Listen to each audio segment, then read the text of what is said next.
दोस्तों, भारत माता की जय। वंदे मातरम। मैं हूं मुकेश विश्वकर्मा पंचाल। आपके बीच हर रोज आता हूं अपनी चैनल आओ कुछ नया करें। सबसे पहले धोखाधड़ी से बचे, ये बहुत ज़्यादा बढ़ रहा है। समाचार की शुरुआत करने से पहले कहना चाहता हूं अपने देश के प्रधानमंत्री को एक विनती के साथ कि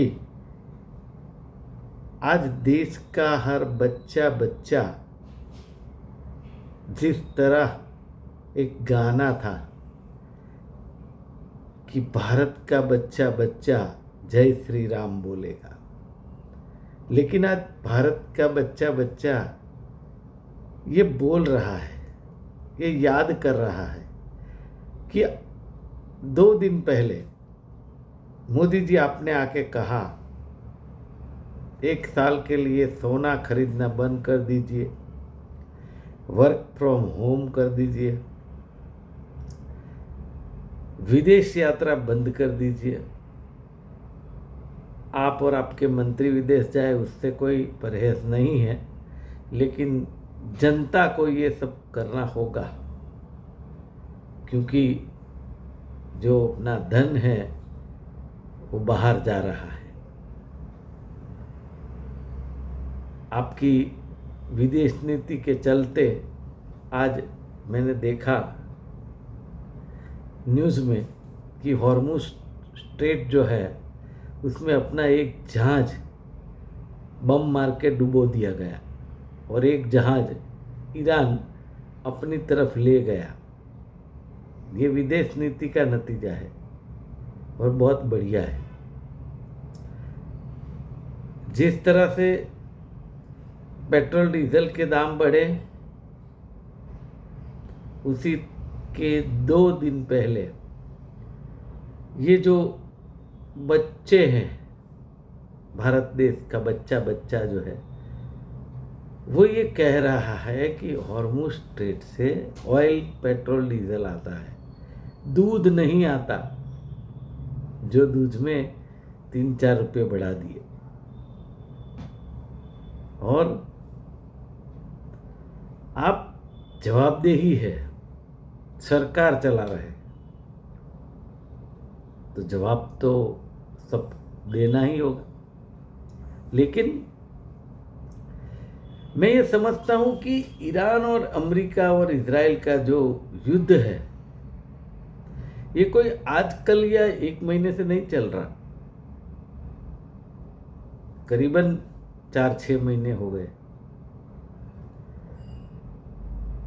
तो उसके बाद किल्लत तो थी, लेकिन आपने कृत्रिम आश्वासन चालू रखा कि अपने देश में एलपीजी की कमी नहीं है, कमी नहीं होगी, पेट्रोल डीजल में कमी नहीं होगी, कोई प्रॉब्लम नहीं है, कोई भाव में बढ़ोतरी नहीं की जाएगी। यह भी आपका ही स्टेटमेंट था। मैं कहना चाहता हूं कि अब जो है देश का बच्चा बच्चा और देश का हर नागरिक, करीबन मैं समझता हूं 75 से ज़्यादा % लोगों के पास हर रोज़ न्यूज़ मिल जाते हैं कि आपने ये कृत्रिम बातें क्यों की कि 5 राज्य के चुनाव थे। वो चुनाव के पहले अगर आपने कहा होता कि सोना नहीं खरीदेंगे, विदेश यात्रा नहीं करेंगे, वर्क फ्रॉम होम करेंगे, कई ऐसी बातें, तो आपको डर था कि चुनाव में शायद हार मिले, जीत ना मिले।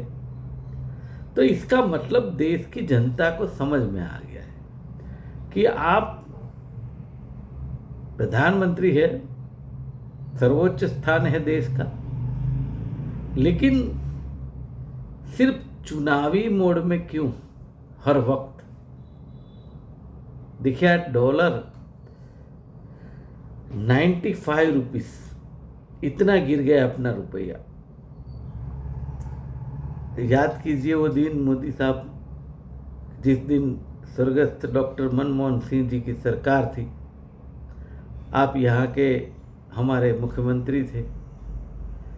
तब आपने ये बात बताई थी कि ये $65 हो जा रहा है। तो प्रधानमंत्री को कहना चाहता हूँ कि ये किसकी उम्र के बराबरी कर रहा है। ये बात प्रधानमंत्री जी आपने कही थी। आपने तो ये भी नहीं देखा था उस वक्त कि प्रधानमंत्री पर कुर्सी पर बैठने वाले जो इंसान हैं, जिसने पूरे वर्ल्ड की मंदी को एक बाजू रखकर अपने देश को बाहर लाए, उसकी मस्करी की जाती है या नहीं। हम तो विनती करते हैं, लेकिन आपने तो मजाक उड़ाया था। तो मैं समझता हूं कि आज जनता नहीं पूछेगी कि अब ये ₹95 जो डॉलर हो जा रहा है, तो ये किसकी उम्र होगी, ये भी तो जवाब देना है। और कोई भी देश की चिंता हो, जवाब देना हो, तो भारतीय जनता पार्टी के प्रवक्ता हो या आप हो, आपके नेता हो, विरोध पक्ष के राहुल गांधी की बात करेंगे, नेहरू जी की बात करेंगे, जो भगवान के घर चले गए नेता, उनकी बात करेंगे। लेकिन आप क्या कर रहे हैं?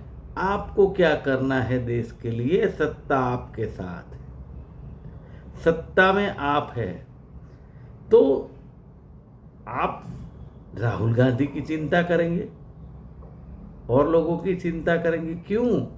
राहुल गांधी कितने बार विदेश गए, किसने फंड दिया, ये बीजेपी का कहना है। अरे भाई, मैं ये कह रहा हूँ, जांच पड़ताल कीजिए, उसमें आपको लगे कि राहुल गांधी दोषी थे तो जेल में डाल दीजिए।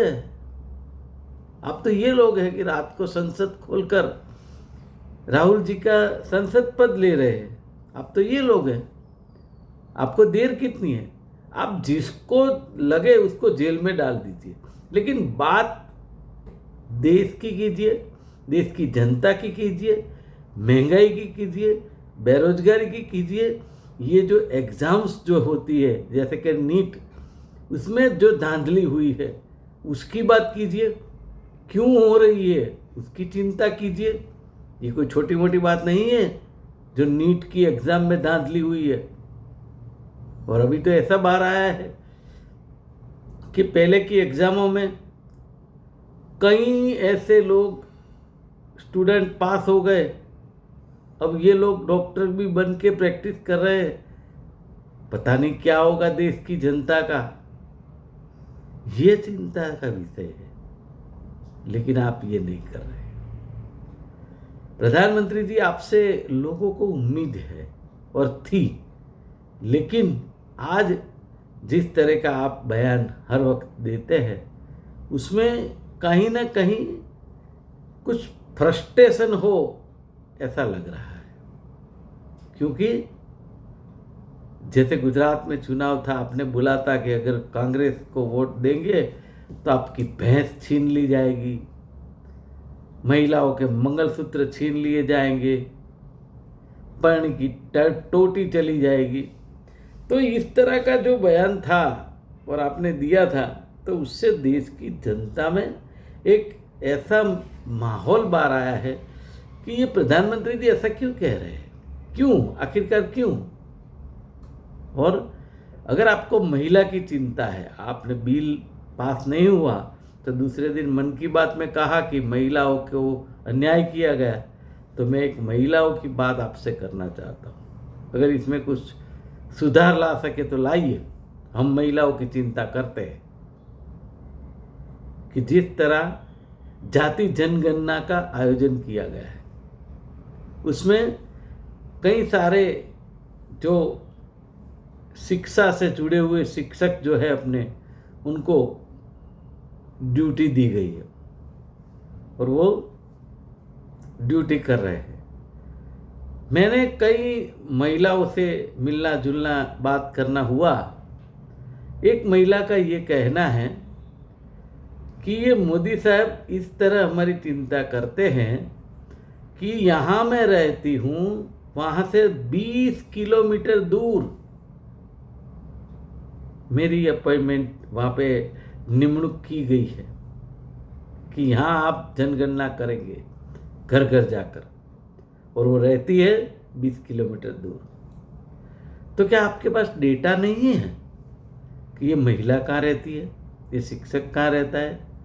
जब जाके वर्क फ्रॉम होम का क्या मतलब हुआ? जब आप कर्मचारी को ऐसा बोल रहे हैं कि वर्क फ्रॉम होम कीजिए, पेट्रोल की बचत होगी, तो फिर ये जो जाति जनगणना का विषय है वो दिया जो गया है, वो ये दोनों मैच नहीं हो रहा है। वो चल के जाएंगे क्या? साइकिल से जाएंगे? और ये इतनी 44 डिग्री गर्मी में वो बस से जाएंगे, रिक्शा से जाएंगे? देखिए, कहना बहुत ही आसान है और करना अलग बात है। तो ये महिला को अगर जो रहती है जहाँ पर, उससे 1-8 किलोमीटर में अगर वो उसको ड्यूटी दी जाती है तो वो बखूबी वो ड्यूटी निभाएगी और काम बढ़िया करेगी। उसका टाइम कम जाएगा, उसके बच्चे होते हैं, उसका घर होता है, उसका पति होता है, परिवार होता है, उसकी उनको चिंता होती है।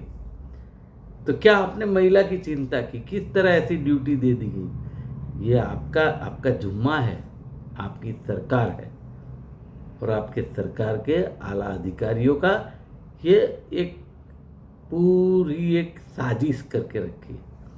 पूरी देश की जनता हैरान हो। ऐसा क्यों? तो ये महिला के साथ अन्याय नहीं है? एक छोटा विषय है। गुजरात के अहमदाबाद में एक मंदिर था महादेव का, माता अंबाजी पर विराजमान है वहाँ पर, हमारे थलतेज में। वहाँ पे उन्होंने करीबन 200 से ज़्यादा पेड़ उगाए, लेकिन एक पेड़ जो था वो काटना पड़ा। विघ्न संतोषी कोई होता है जो मंदिर की कंप्लेन की, वहाँ के अधिकारी ने उस मंदिर को बोल दिया गया कि 1,00,000 रुपए का जुर्माना भर दीजिए। वो मंदिर वाले भाई ने मुझे बोला, साहब क्या करेंगे, ये मंदिर में इतनी आमदनी होती है क्या? तब जाके उस आला अधिकारी जो ऑफिसर था उससे बात की, बोले हमको किसी ने कंप्लेन की थी तो हमने उनको भेज दिया था, लेकिन दिमाग नहीं चलाया कि ये मंदिर था और कंप्लेंट थी, उसकी जांच पड़ताल की जाए। इस तरह का जो चल रहा है पूरा नेटवर्क, ये बहुत गलत है, ये भ्रष्टाचारी नेटवर्क है। अगर उनको पैसे दे दिए जाए 5-10 हज़ार रुपये तो वो वापस चली जाएगी। दूसरी एक बात है गुजरात की। गुजरात में तो फिलहाल देख रहे हो आप, चुनाव स्थानिक स्वराज के ख़त्म होने आए। करीबन सब जगह पर, यानी कह सकते 80% जगह पर भाजपा की जीत हुई है। प्रधानमंत्री जी, आपकी पार्टी की जीत हुई है। लेकिन जो कैंडिडेट खड़े थे उसको बिठाने का काम भी आपकी पार्टी ने किया है। क्यों? ऐसा क्यों? आपको विपक्ष नहीं चाहिए? आप लोकसभा में कहते हैं कि डेमोक्रेसी में विरोध पक्ष का होना, मजबूत होना जरूरी है। इस तरह मजबूत होगा क्या? धर्मखत्यारशाही वाला जो पूरा पिक्चर देखा गुजरात में, इससे होगा डेमोक्रेसी? आप देखिए प्रधानमंत्री, और मन की बात में ये बात भी करिए कि ये बहुत गलत हुआ कि 700 सीटें भारतीय जनता पार्टी ने बिनहरिफ की। वो 700 सीटों पर जहाँ पर मतदाता थे उसको उसका अधिकार छीना गया। ये भी एक बात है। और गुजरात में 2 लाख से ज़्यादा बच्चे दुर्लभ बीमारी में फंसे हुए हैं। फिर भी सहाय केंद्र शुरू करने में सरकार आनाकानी कर रही है, करेंगे नहीं करेंगे। 15 राज्य में सेंटर ऑफ एक्सलेंस है, जब गुजरात की ये हालत है। और गुजरात के लिए तो कहा जाता है माननीय प्रधानमंत्री जी कि आप तो हमारे गुजरात से हैं। गुजरात में कहावत है कि मोसाळमा माँ पीरसनारी छे। कहाँ गई वो कहावत जिसके लिए हम ढूंढ रहे हैं वो शब्द?